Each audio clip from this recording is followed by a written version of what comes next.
વૈકુંઠાય કોઈ આદલમાં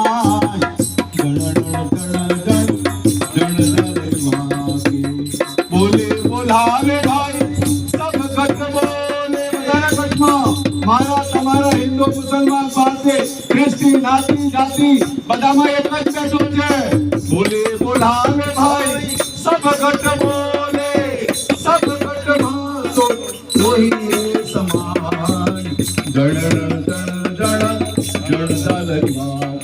અને આજે એટલા માટે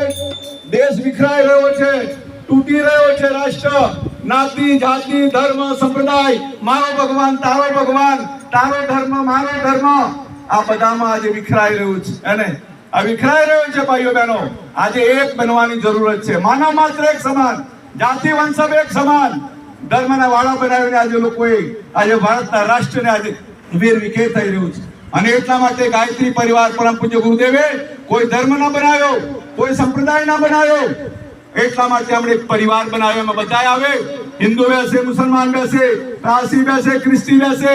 બધાય બેસે કારણ કે બધાનો અધિકાર છે ભગવાન સાથે બેસવાનો ભાઈઓ બહેનો પરંતુ આપણે નાતી જાતિના એમાં પડ્યા છે અહીંયા ગંગા સતી કહે છે કે જાતિ રે પણ છોડી અજાતિ મરે પાનબાઈ હેજ મેલો જાતિ રે તણો વિકાર સદગુરુ ચરણોમાં સદાય નામ ઉરે હેજ ભજવો હરી કેરું નામ રે ગંગા સતી કે છે આજે ગુરુઓ તેવા પાખંડ ગુરુઓ ગણાય છે જેમ તેમ જેવા તેવા ગુરુની અંદર પણ નમવું જોઈએ નહીં શીલવંત સાધુને વારે વારે નમીએ પાનબાઈ હેજ બદલે નહીં રે વ્રત માન રે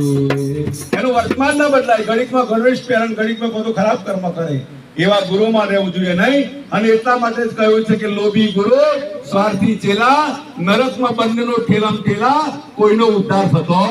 નથી ભાઈઓ બહેન એવા ગુરુના યજમાન બન્યા છો તો આવો તિલક કરી દો બેનને તિલક કરો તમે તિલક કરો